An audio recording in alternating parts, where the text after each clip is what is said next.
Okay, we'll start. Welcome to today's webinar, How to Future-Proof Your E-Commerce Business with a Tech Stack Built for Growth.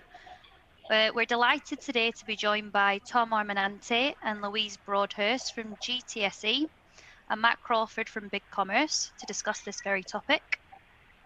Let's start off with Tom and Louise. Would you like to tell us a little bit about the business and your roles? Yeah, sure. So I'm Tom Armenante. Apologies, you can't see me. I'm having a few webcam issues. I'm the e-commerce director here at GTSE. We are a trade supplies business that specialises in cable ties, tape, and drill bits and other small trade consumables. We sell predominantly on Amazon and our BigCommerce website across the UK, EU, and the US. Louise, do you want to introduce yourself too? Well, I can't hear you, Louise. My bad, sorry. And I'm going to apologise now because I'm no, you're okay. on mute, so not a great start, is it? Hi, yeah, I'm Louise Broadhurst. I'm a financial controller at GTSE. I've been with the company just under 2 years. So yeah, I look after the finance team here and head up anything sort of finance related. I've got 20 years experience in as an accountant, and part of that's practice, the other half is industry. So I've got quite a lot of experience with tax and sales tax and EU tax and all different areas of tax. So hopefully I can have a bit of a good input on today's session. Great, thank you. And Matt, would you like to give an introduction, a little bit about your role at BigCommerce? Sure. So at BigCommerce, I look after our global technology partner program. Prior to this, I worked at PwC. And so Luis and I can probably joke about being accountants, and for those of you in the call, and we can live your world with you. But my role at BigCommerce is to make sure our merchants have the right tech stack they need to succeed, both initial integrations and then working with our partners to take merchant feedback and building capabilities. I think of, even on this call, based on merchant feedback, said, hey, we need cross-border tax, we need more B2B capabilities. We've continued to work with the Avalara team to bring more capabilities to our merchants. And sessions like this are super helpful for us on both sides, on the Avalara and BC side. Say, how do we help our merchants make their lives easier and bring more capabilities to their storefronts? Brilliant. Thanks, Matt. And I'm your host today. My name's Holly Parker. I'm a tax technology consultant at Avalara, and I help businesses navigate the complexities of indirect taxes in relation to global expansion. Just before we kick off, I'd like to point out there is a Q&A box, so feel free to drop any questions that you've got in the Q&A box, and at the end of the webinar, we'll try and get through as many of those questions as possible. But today we'll spend some time with Tom and Louise from GTSE, who are customers, as mentioned, of BigCommerce and Avalara. And it's a great opportunity to hear about their experiences growing in their e-commerce operations internationally. So Tom and Louise, your story's a really interesting one. And I think it'll be really insightful for the audience to hear a little bit more about how you scaled your e-commerce operation globally. Are there any main points that you'd like to share with the group around that expansion? Yeah, I guess, so we started the business in about 2015, and it was originally just a website based in the UK. After that, we saw some kind of significant growth through the B2B side of the business, but realized that there's a huge opportunity out there for the more B2C focused side of things on Amazon. And then Amazon really gave us the quick growth and experience that we needed to launch into other international markets. So first we launched in the EU, and then it was followed by the US a couple of years later.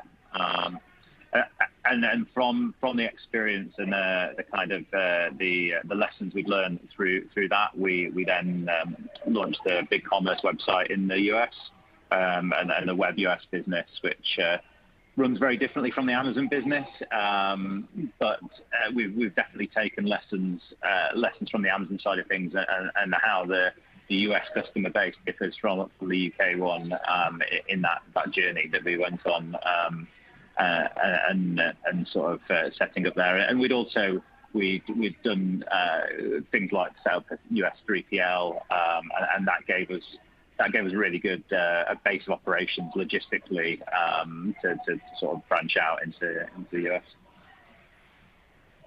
Amazing. Thank you, Tom. And Matt, with your role at BigCommerce, you must see a lot of this. So from your experiences helping brands expand globally, what would you share with us? When I think about global expansion, I often find customers on BigCommerce, because most of the brands are established in some way, they come in with the point of view that it's hard, it's scary, I did it one time a long time ago, and I don't want to do it again. Where if you take by contrast a brand who starts in the last few years, maybe a more digitally native brand, they think global first. And so what I'd say is, if you're not selling internationally today, I'd take a careful look of why you aren't, and try to challenge some of the assumptions that are typical. Like, I had one order, it was really hard, it was scary.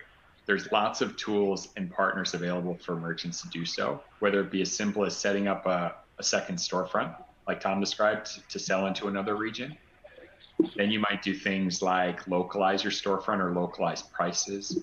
Heck, you might just accept localized currency or multi-currency on the single storefront first. And then you might localize, then you might show something like fully landed costs with Avalara. You might do a merchant of record model if you're looking to completely outsource the capabilities. But I'd say the first step is think about why you're not doing it.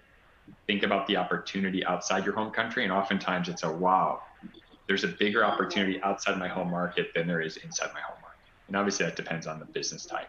But a lot of brands, as we think about international, they're always surprised at how maybe scary or hard they thought it was at the beginning, and how easy it is in comparison to that. And then the upside is there as well. Yeah, I think from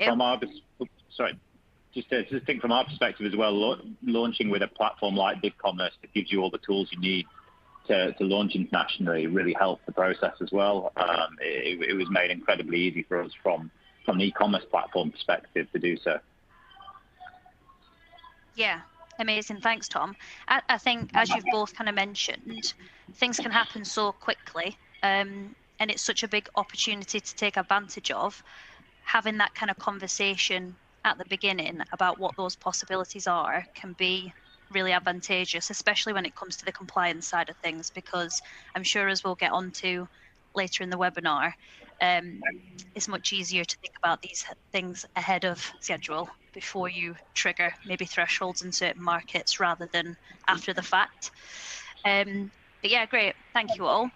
Tom and Louise, when it comes to the cross-border growth side of things, did that happen organically, or were there a couple of regions that you targeted specifically, and maybe how so did you go about that?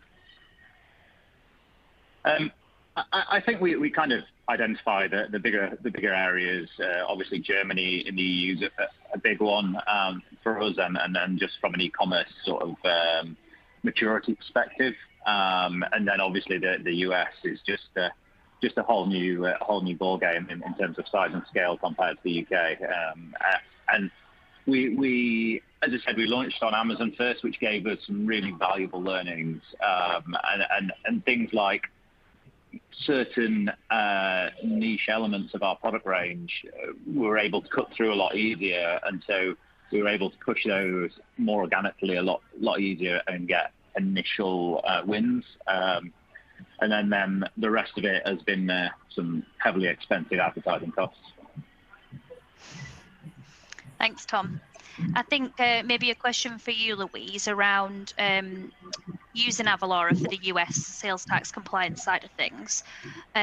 Maybe how that original conversation started, your kind of knowledge level around Nexus and how to handle that kind of topic of UX tax compliance.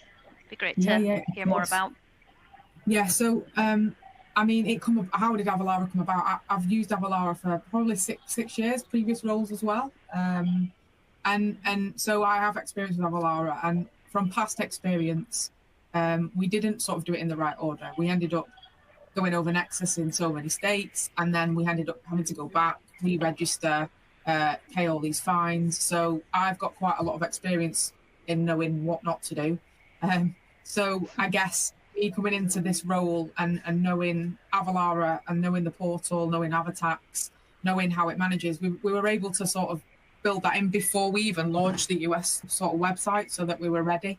It just means that the finance team can focus on like the day-to-day running of the finance department, myself and the team, rather than actually worrying about, are we compliant? You know, should we have registered in that state? And it just means that we can focus on pushing the business forward and not worrying about whether we're compliant in a certain state. We all know that every state's got a different threshold and, you know, different nexuses and different rates, and it's so complicated that it's almost impossible to know them all. I'm sure you do, Holly, but I definitely cannot remember all those rates. So yeah, it helps tremendously, and I think one of my takeaways with Avalara is just, and I said that before, is to get it in before you're actually there, just so that there isn't all the going back and you know, re-registering, and there's quite a lot of admin behind it.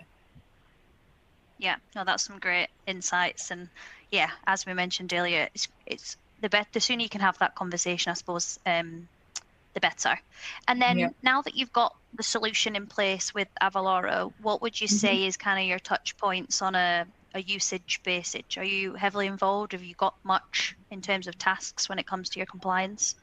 Not really. So we're not actually, because the US website hasn't been going, you know, we've not long launched. We're not registered in that many states yet. So again, I'll go back to sort of previous roles, and I think I would log in, so let's just say a couple of times a month, maybe once a week, maybe not even that much. Check the map, see if we're about to go over in any states. If we're not, great. If we are, then I use Avalara to register for tax in that state. And then at the end of each month, I would log in and just check that the returns are, you know, similar to what I would expect. And then it's just a click of a button. And that's as simple as it is. You know, there is a bit of stuff in the background, like if we create new products, making sure that we've Tom might correct me on this one, but I'm sure this is Tom's side. Tom has to go into BigCommerce and make sure they've all got the right, have they got a code, or, you know, like a tax code. Yeah, a tax code. But other than that, it all runs quite smoothly. There's not much for us to do on a, you know, daily, weekly basis. Great. Yeah, that's a pretty simple process as well. When we launch new products, the team just go in and find a really handy database of applicable tax codes, and the team just find the correct one and assign it to that product. Brilliant. Thanks, Tom. And Matt, anything that you'd want to add in relation to how this all links to BigCommerce around the US sales tax side of things?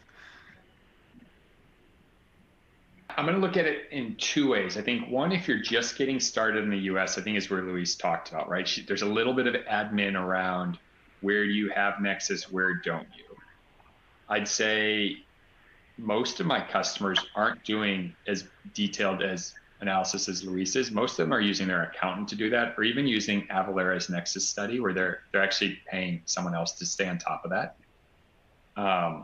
Once you get up and running, though, like I look at my business, I have Nexus in 2 states. I don't even think about where I have Nexus. I'd probably do it maybe because I haven't felt the pain that Louise has felt, but I generally check every 4 to 6 months. I do my review. Hey, that's good. That's making Louise nervous. Essentially, I am our accountant, so we could just pretend that's the same thing. That it is. I get it. If I could log in once every 4 to 6 months, then I would do, and hopefully that will be the way that it is going forward. Because once you're at a certain scale, right? Once you get to a couple $1 million in the US, you probably have Nexus in most states, and it's less tweaking, right? Like you said, when you have to add products, you add tax codes, you know the steps to do. But I go back to what Tom said. The goal with BigCommerce is that when you start on BC, you start in whatever region, whatever part of the world, whatever feature, and then adding new stuff is easy.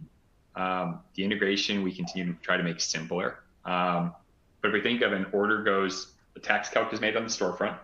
You as a merchant decide what you want that tax code to be. Do you want to show fully inclusive or or tax inclusive or tax exclusive rates. An order gets processed, gets sent to Avalara on the back end or your ERP. But the idea should be the management. We're not perfect, right? There's still tweaks we need to keep making, but the goal should be we limit the manual copy paste, the manual tracking, the manual spreadsheets that many merchants have had to do in the past. And we hope that the integration helps make all that stuff simple for merchants. So it makes it as we can focus on value add stuff as opposed to data entry and data tracking, like I think most of us were used to in the past. Yeah, brilliant. The only thing I would add to all those insights that you've already shared would be, if you're just starting out and Nexus is quite new to you, then it's always worth having an understanding of some of these things can be tracked automatically through technology, but things like physical Nexus, like 3PL that Tom mentioned, it's always worth understanding what your kind of kickoff obligations are going to be in the US before you start having like a physical footprint over there. Not as easy to track automatically. Holly, so that's a really good point. If a brand's expanding from let's say Europe to the US, what are a couple tips you would give them to make sure they're aware? Because for me, I look at each state, I read each state's rules, and I generally think of how are these right? But each state's rules, when you read them once, are kind of easy. But then you add 50 and then they change and they change. How do you coach brands through that? I think it's understanding what types of activities might come up for the business. So some of the typical triggers that we've kind of mentioned, having employees over there or stock in a 3PL or your own warehouse or an office, they're quite easy things to understand and get your head around. And then understanding what other types of activities might come up for a business, then it might be that, like you say, Matt, you look at a Nexus study. If there's more complex activities that are going to have gone on or are going to be going on for that business, then it might be worthwhile doing that study and getting a real good grasp of all the different physical Nexus triggers by state, because as we know, they all like to do it quite differently. But yeah, I think now's the time probably for our first poll question. So for those of you that are joined, we're really keen to get your input. Could you, if possible, answer the following question? We're looking to understand, are you looking to grow internationally and expand your footprint globally over the next 12 months? If you can drop a vote in the poll, that would be great. Thank you. And then next up, I think we're going to talk about omnichannel and social selling. So I think this might be a question for you, Tom. Are you selling through multiple channels at the moment? I think you mentioned a couple. Yeah, the main sales channels are just Amazon and the website. We've experimented with other channels like Walmart and eBay. But to be honest, for us, just the sheer scale of Amazon for the B2C side of things very much keeps us busy. And then from a website perspective, the B2B opportunity in the market out there is just so vast for our product range and anything from a B2B side of things. I think getting it right is a kind of a full-time perspective, and we don't have stores like more traditional brands, so it's really making sure that all the parts of the user journey online are 100% up to scratch. Perfect. And Matt, would you like to add anything in terms of best practices or kind of what you've heard around omnichannel and social selling? I'm going to say that this gets really complicated because if you're using an ERP, there's probably a different talk track. If you're selling on Amazon, who's using their own native tax calcs, it gets more complicated. What I'd say though is my suggestion to any brand thinking about this is how do you get a central view of data in a single place, and how do you work with a tax provider that sees data in many places? It's easy to look at a solution and say, hey, I'm gonna save 25% and go move to this thing over here, but I'm only gonna look at BigCommerce, or I'm only gonna look at my POS. I'd say the biggest thing you can do to make your finance and accounting really your business better is have tools that you can use that have a central view of your order data across channels, your customer data, so you can see who's tax exempt and who's not, your product data around what's taxable and what's not, so you can make informed decisions. And I oftentimes, again, I see brands try to say, hey, I can save money here, I can simplify this little tiny bit over here. But for most of us, we're trying to say, how do we grow a business? And I think it's what's the right long-term solutions for a business. It starts with a good central view of your overall business, and what are the tools you can use that support you in all the places that you sell or manage your business. Yeah, I'd say from an indirect tax compliance perspective, that often comes up where businesses may suggest, some of my B2B sales might be exempt from sales tax, or marketplace sales, the tax is collected by the marketplace and remitted. So do I really need to connect those systems, and do we really need to report on those transactions? And that's where we can support, linking retail stores, marketplaces, different systems for different channels of sales to get that full compliance overview. So no, I'm glad you mentioned that. So what's next, Tom and Louise, for GTSE? What's on the horizon? Lots of things to keep us busy. I guess just to follow on from Matt's comments there, from an ERP perspective, we use NetSuite, and we use Sligo as our iPass software, and so everything pulls through from the various channels and marketplace. So we've got all that financial data in one central point, and I feel like that's a very important sort of piece of equipment that we've got, and an aspect from a finance perspective.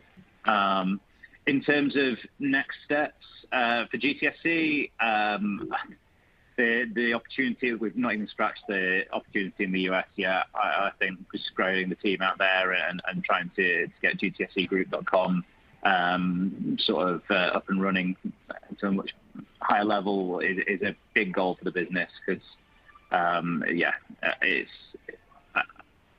such a vast scale of business in the US, and the great thing about our products is that they're used in so many different industries and applications, and I think thankfully with the pieces of technology that we've got in our tech stack, we have the opportunity to scale to a much higher level without needing to re-platform or look at anything else to supplement it, which is a great position to be in. Brilliant. And with all those new things on the horizon, is there anything in relation to your global expansion that you're concerned about, or you would see as like a topic of risk, maybe?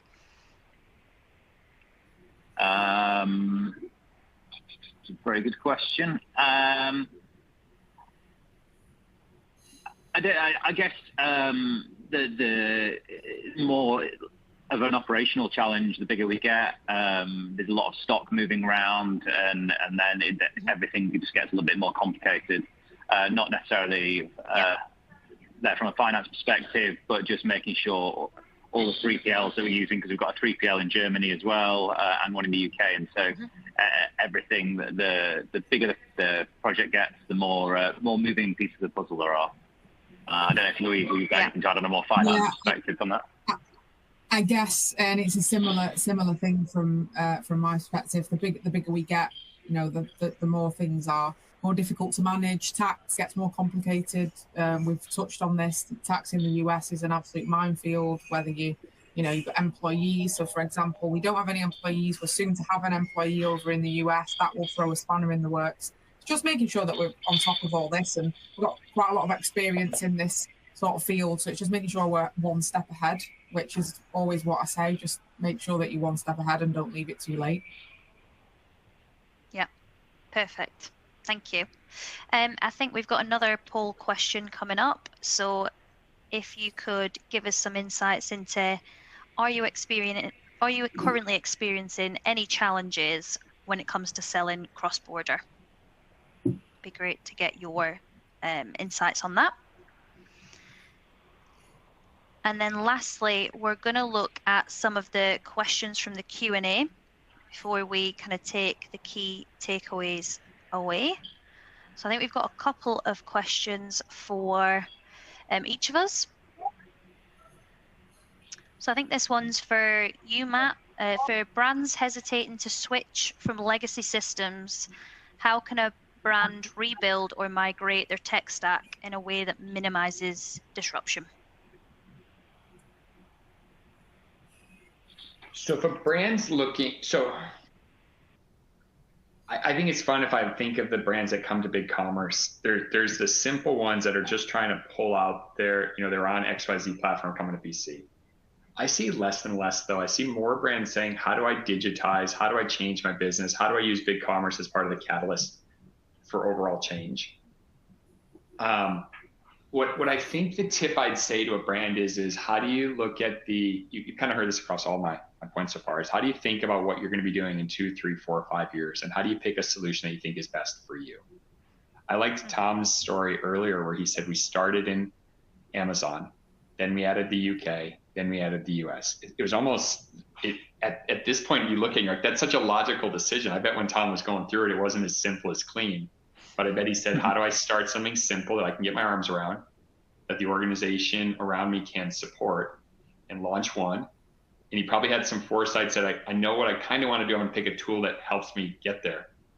But it sounds like he took bite-sized steps and said, take Amazon, now do the UK. When we're ready, add the US. And I like that approach because it almost forces you to test, learn, validate your hypotheses are right, but keep moving forward. Where I think in the past 3 or 4 years ago, when everything was easy for us all, people just set off these massive change projects that were really, really hard, and some of them never launched. So my tip is follow what Tom did and start small, lay out your vision, start small, pick a channel, pick a region, pick a thing, and just try something, because anything you're going to try to improve is probably going to be better than what you're doing today. And that analysis paralysis is so, we all have it in our lives because things get so hard, so scary. So pick something small, start it, do it well, and then move on. And hopefully you pick a solution that helps you, or a set of solutions that help you on your end journey. You don't just focus on the first one. Great, thank you. Anything? I was just going to say anything you want to add on that, Tom? Yeah, I do. It's interesting. Even if you don't do it well as well, there's always so many learnings you can get from trying to enter a new market or launch on a new platform. And the key thing is, if things go wrong, just make sure that you plan to mitigate them the next time. Sort of take everything as a valuable lesson and learn from it, and put the processes and procedures in place to make sure that next time if you do that, you've mitigated that potential problem. Yeah, perfect. I've got another question here. I think it might be one for you, Louise. I think you actually alluded to the answer earlier already. But do you think this is something that you could manage without automation? And if so, how would you go about doing it?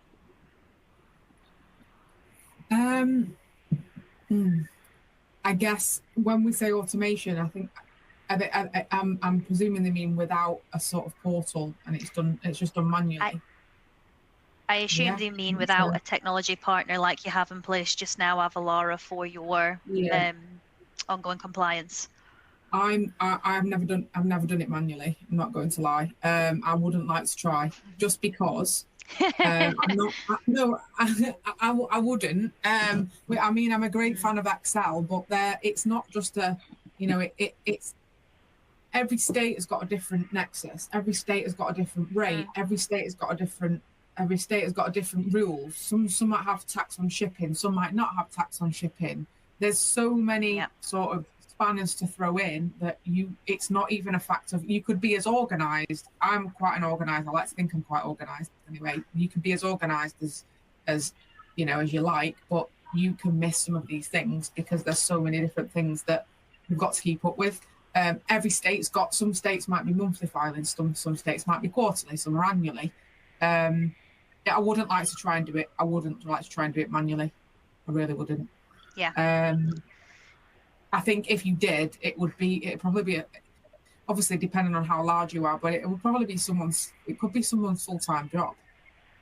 Registering, keeping up with it all. It would be a waste of a salary. I think that's such a good point. Like you say, there's a lot involved in it, and then staying on top of all those ever-changing rates and jurisdictions as you expand and trigger new nexus. Yeah, it definitely has been something that I've spoken to clients about before that have been trying to manage internally, and they found really difficult to feel comfortable that they're doing that accurately, even when they're only operating in a handful of states. Yeah. So yeah, I mean, I wouldn't want to do it manually either.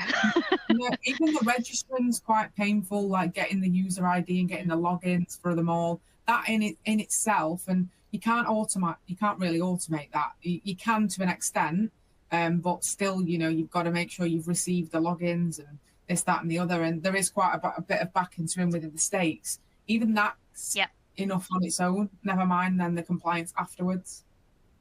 Mm-hmm. It's good that you've got that insight of both on the registrations front, because having that local presence on the ground where our registrations team manage that relationship locally, it seems to be something that we always get positive feedback on, because like you say, every state's got their own way of handling that and managing it. No, thank you. That was really helpful. And then there's one last question here around in relation to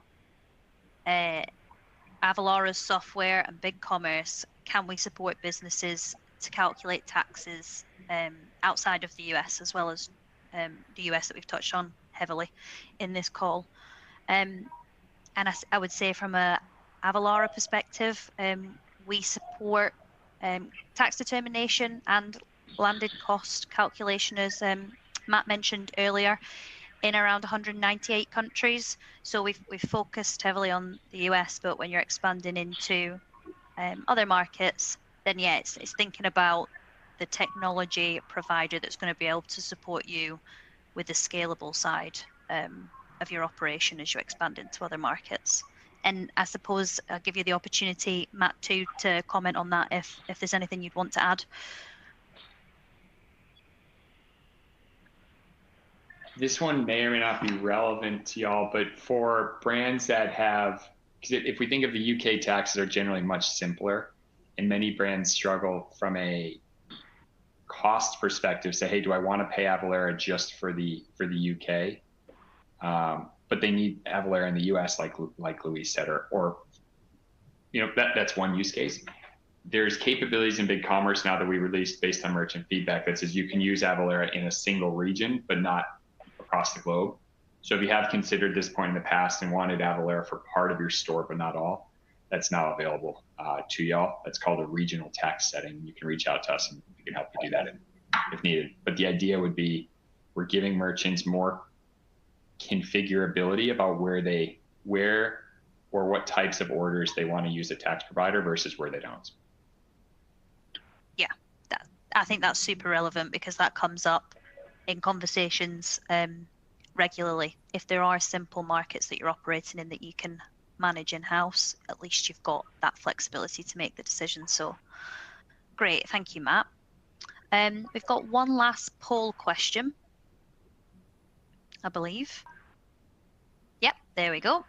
And it's just to understand if there's anything that you'd like to hear more about from Avalara, BigCommerce, both of us, or you're good for now. So if you could give us your feedback, that would be great. Appreciate you getting engaged. And then now I think we'll kind of conclude the webinar with some key takeaways. So Tom and Louise, I'll start off with you guys. Any final pieces of advice that you'd give the audience today? I know you've already given us quite a few gems, but anything you'd like to finish on? I guess one thing when expanding internationally that's always worth taking into consideration is compliance. Not every country has the same level of compliance for whatever your product range may be, and especially when it's things of a B2B nature that might be quite technical, that you're selling on scale. The US might be very different from the UK, for example, in terms of what documentation and specification and kind of approvals that you need to sell those items. So it's always worth doing the research on that one before you jump in. Louise, anything from your side, or do you think Tom's covered everything? Yeah, I think I've said it, I think 3 times. I'll say it once more. And it's on that top bullet point there: be proactive, not reactive with tax compliance. I've been hit with this, and it's not nice. It's expensive, it's time consuming, it's draining, and it just completely strips you out of any sort of value add stuff that you should be doing. So that is my key takeaway. Just make sure that you're ahead of the game, and make sure that you're compliant before you go there. Great, thank you. And Matt, same question to you. Any kind of final piece of advice? Don't go alone, right? Talk to us, reach out to your customer success manager, chat with me if you need to, talk to an accountant, talk to Avalara. But I think the biggest tip, it kind of goes to what Louise said, is be aware of what you're doing, think through it, and you don't have to do it alone. Talk to smart people and make your decisions that way. Brilliant. Yeah, I'd absolutely agree. The sooner you can have the conversation, the better. And if you're not in the luxury position of having this conversation before you launch into a new market, reach out, have the conversation as soon as you can, and don't put it off. But it's been an absolute pleasure. Thank you so much, Tom and Louise from GTSE and Matt from BigCommerce. Also like to thank you all for tuning in and getting engaged with today's webinar. If you'd like any further information, then please feel free to reach out. Our contact details are on the screen just now. And everyone that's joined today will get a copy of the recording of the webinar. But thank you very much for joining, and enjoy the rest of your day. Thank you. Thank you. Thanks, everybody. Bye.